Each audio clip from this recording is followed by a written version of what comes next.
भोले भंडारी शिव मंदिर पोंगेझरा ये खास जगह है जिसकी जानकारी हम आपको देने जा रहे हैं। ये पहाड़ के ऊपर निर्मित मंदिर और उसका ये प्रांगण और उस तरफ और ऊंची पहाड़ी नज़र आ रही है। सोलर प्लेट से पानी का इंतज़ाम है, वरना यहाँ पर बिजली का कोई कनेक्शन नहीं है। और ये एक उसका चबूतरा और ये निर्माणकर्ता और पुजारी के बतौर अपना सब कुछ सेवा समर्पित करने वाले जागेश्वर सूर्यवंशी जी, जो कि गोंदिया में रहते हैं और ये गोंदिया से 40 किलोमीटर दूर स्थित है। बताइए यहाँ के बारे में थोड़ा सा। ये प्राचीन तीर्थ क्षेत्र है और हाँ। ये व्याघ्र प्रकल्प अभयारण्य नागझीरा में है, गोंदिया जिले का। नागझीरा व्याघ्र प्रकल्प मतलब शेरों के लिए मशहूर स्थान है, बाघ के लिए। हाँ, बाघ प्रतिबंधित क्षेत्र है। प्रतिबंधित क्षेत्र। ये साहू जी के साथ हम आए हैं। और बताइए। ये यहाँ पे संतों ने तपस्या भी की है, संतों की तपोभूमि है।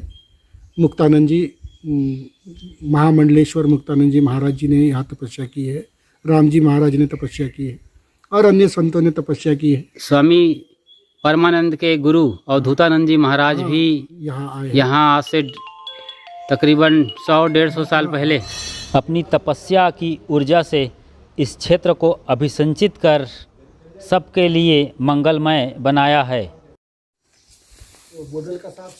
शिव मंदिर का शिखर त्रिशूल है सबसे ऊपर, और त्रिशूल के भी ऊपर ये सागौन का वृक्ष का उम्र पूरी करने के बाद अब भी खड़ा हुआ है। ये हरा भरा पहाड़ है। महाराष्ट्र के गोंदिया से लगभग 40 किलोमीटर दूर ये स्थान है। यहाँ पर महाशिवरात्रि के अवसर पर बताते हैं कि 1.5 लाख लोग आते हैं। ये कुंड है जहाँ ऊपर पहाड़ से झरना आ रहा है। यहाँ पर पानी झरना के रूप में पानी आ रहा है और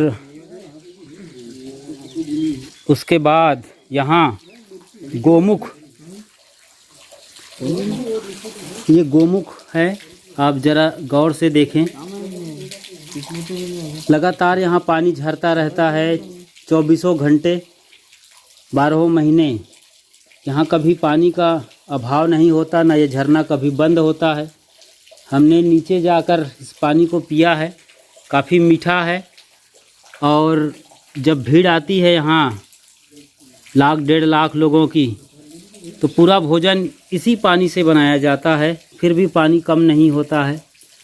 ये बता रहे हैं यहाँ के देख रेख करने वाले और जानकार तथा इस क्षेत्र को इस स्थिति में यानी कि निर्मित करने में अपना योगदान देने वाले सूर्यवंशी जी। उनका ये कहना है कि इस पानी से यदि आप दाल भात और सब्जी वगैरह भी बनाते हैं तो जल्दी से जल्दी पक जाता है। थोड़ा सा और दिखाते हैं पानी के बारे में आपको कि ये इसका वहाँ से ये धारा बहती हुई आगे जाती है, जो सरोवर जैसा दिख रहा है। ये सरोवर इतना ही भरा रहता है 12 महीने, कम नहीं होता यहाँ का पानी। ये सरोवर है, कमल के फूल खिले हुए हैं और इसमें पानी का कभी अभाव नहीं होता। ये खास बात है। पानी इतना ही भरा रहेगा। और इस पानी को यूनेस्को वाले ले गए, बताते हैं इज़राइल, उन्होंने भी इसके बारे में खोजबीन किया है। तो ये पानी ख़राब नहीं होता कभी। कितनी बढ़िया तस्वीर है। जल के अंदर ऊपर पेड़ है, उसकी छाया पड़ रही है। बहुत बढ़िया दृश्य है। आप जल को भी निहार सकते हैं और दृश्य को भी। तो ये जैसे गंगा का पानी है उसी के बराबर पानी है, कभी भी खराब नहीं होता और सदैव निर्मल धारा इसकी रहती है। मगर ये धारा वहीं तक रहती है जो आगे प्लास्टर दिख रहा है बाउंड्री जैसा, उसके आगे ये पानी जाता ही नहीं। ना आगे कोई नदी है ना कुछ है। पानी कहाँ जाता है ये पता नहीं, मगर पानी इतना हमेशा भरा रहता है। ये कहना है यहाँ के जानकार लोगों की और ख़ास जानकार जागेश्वर सूर्यवंशी जी की, जो कि संतों के प्रेमी हैं और मंदिर निर्माण में अपना सहयोग दिए हैं। तो ये बड़ी बात। चारों तरफ पेड़ खड़े हुए हैं गर्दन ताने, और ये विशाल वृक्ष जिसकी छाया अभी हम देख रहे थे बहुत शानदार तरीके से। एक बार और देखिए, ये अभयारण्य क्षेत्र है नागझीरा, मशहूर अभयारण्य है। यहाँ यहीं से लगा हुआ है रास्ता, यहीं कहीं से जाता है।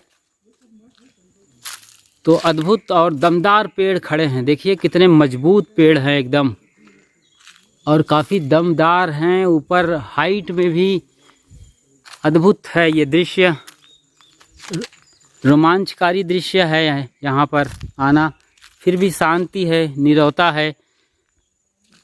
जंगली जानवर भी यहाँ आते हैं। हम प्रतीक्षा कर रहे हैं कि वो आए, मगर अभी तक आगमन नहीं हुआ है।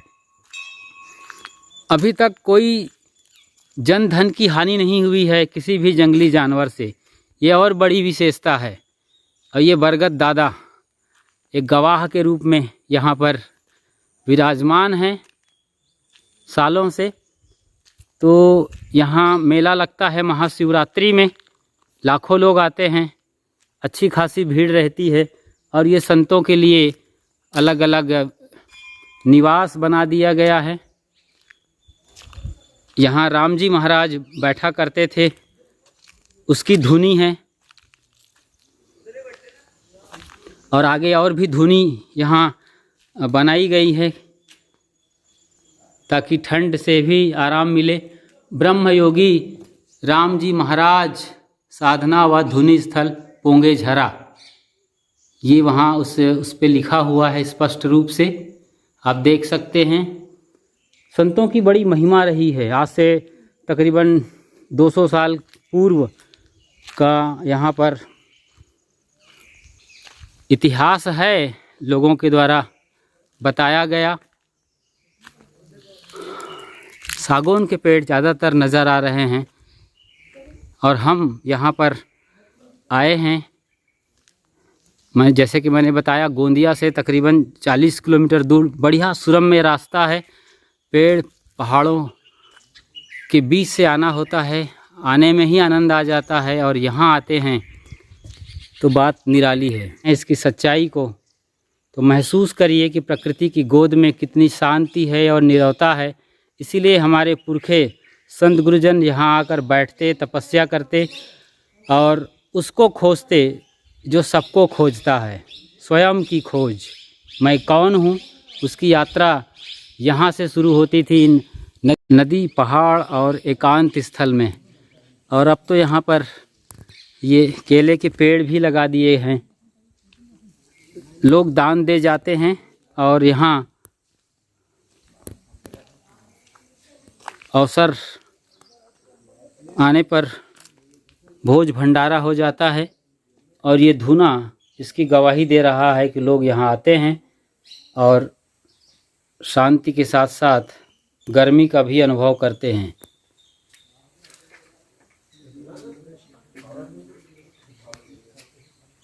नम्र निवेदन, कृपया धुनी में खाना बनाना मना है, भोजन करना मना है। यहाँ मात्र संत महात्मा ही भोजन बना सकते हैं जो सात्विक हो, बिना लहसुन प्याज, इसे पवित्र बनाए रखें।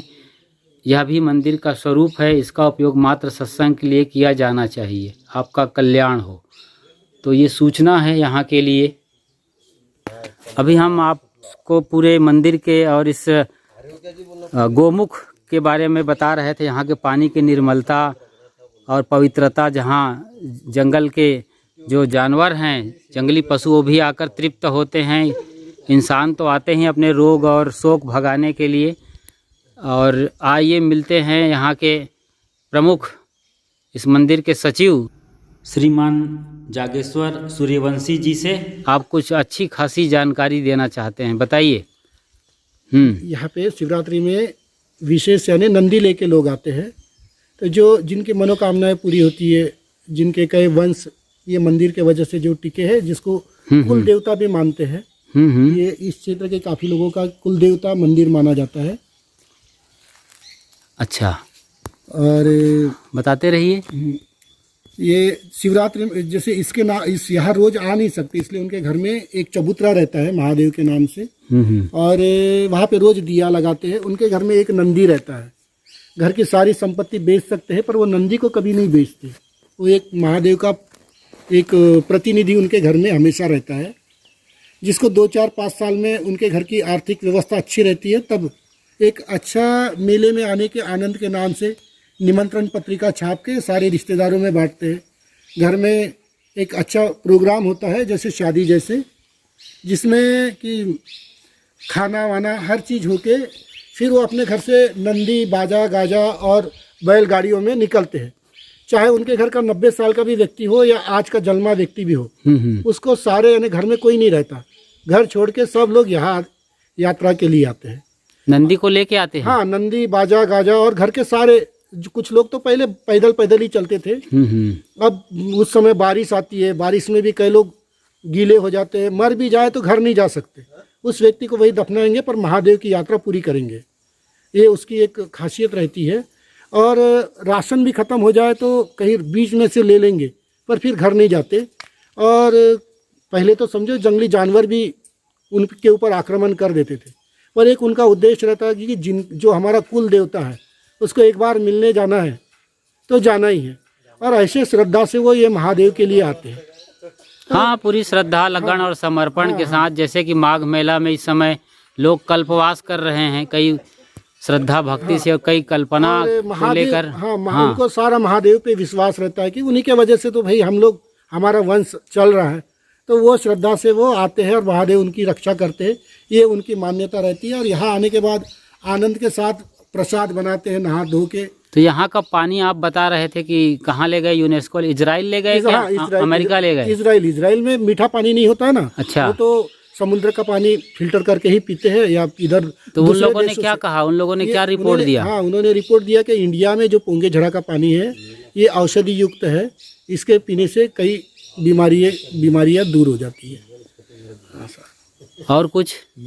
हाँ, मेला शिवरात्रि में लगता है। हाँ। और फिर यहाँ बहुत बढ़िया मेला, वो नंदी देखने लायक, और उनकी पूजा पाठ होती है। मंदिर में नंदी को लेके जाके पूजा कराते हैं। और फिर घर जाने के बाद फिर वापसी जब घर जाते हैं, उसके बाद घर में बहुत बड़ा कार्यक्रम कराते लोग, जैसे शादी जैसे ही प्रोग्राम होता है। तो ये एक श्रद्धा रहती है मंदिर के। पोंगे झरा जो तीर्थ देवता है, कुल देवता है। हाँ, जो ये शिव का, हाँ, गोंदिया जिले में पोंगे झरा तो स्थल का नाम है ना। हाँ। क्योंकि यहाँ पर झरना से पानी आ रहा है जो मीठा जल है और सतत प्रवाहमान है, 12 महीने कभी रुकता नहीं है। और जैसे कि हमने दिखाया उस सरोवर में स्थिर रहता है। हमारे साथ डीपी साहू जी आए हैं। आप रेलवे में एक बड़े अफसर हैं। आप क्या कहना चाहेंगे इनकी बातों को सुनकर और इन पूरे नज़ारों को देखकर? जी, प्रकृति की गोद याद आती है देखने से जी। और यहाँ आने से तो काफ़ी अच्छा लग रहा है, शांति का अनुभव हो रहा है। और जैसे आपने सूर्यवंशी जी ने बयां किए हैं, लगता है सभी सच है। बिल्कुल, प्रकृति में बहुत कुछ सच्चाइयाँ हैं, उन्हें भी अपने ढंग से समझना चाहिए। बगैर समझे खारिज करना भी अच्छी बात नहीं है, क्योंकि कितने सारे सत्य और तथ्य जो है प्रकृति के गोद में समाये हुए हैं। जब यहाँ आप आते हैं, यहाँ का पानी पीते हैं और तो प्रकृति की गहराई और ऊंचाइयों को समझना और यहाँ आकर इसका अनुभव करना अपने आप में एक बड़ी से बड़ी कला है। हमने भी पानी पिया है, काफ़ी मीठा है।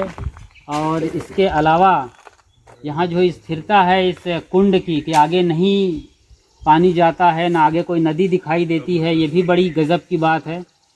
और सबसे बड़ी बात है कि यहाँ छाया है, शुद्ध हवा है, दुनिया के कोलाहल, शोरगुल और प्रदूषण से हम दूर हैं। और बड़े बड़े विशालकाय पेड़ जैसे आपका स्वागत कर रहे हैं, अपने आप को अपनी गोदी में बिठा रहे हैं। तो इस शांति को अनुभव करने के लिए हमें यहाँ पर आना चाहिए। और हम आकर ऊपर शिव मंदिर में बैठे तो वहाँ पर अनायास ही एक अच्छी चर्चा शुरू हो गई। ये स्वाभाविक है, बाजार में शायद ऐसी चर्चा ना कर पाएँ या और कुछ सत्य को समझने के गहराई में न जा पाएँ, लेकिन यहाँ इस गहराई को समझने के लिए हम अपने आप तैयार हो जाते हैं। तो प्रकृति के इस सत्य को समझना चाहिए। प्रकृति को बगैर समझे इनकार करना अच्छी बात नहीं है। और प्रकृति को ज्यों का त्यों समझना ही श्रद्धा है, समर्पण है। आप समझते हैं तो अपने परत खुलते हैं, सत्य उद्घाटित होते हैं और वही सत्य आखिरकार में ईश्वर हो जाता है। इसी पर हमने चर्चा शुरू की थी मंदिर में आपस में बैठकर कि सत्य ही ईश्वर है या ईश्वर सत्य है।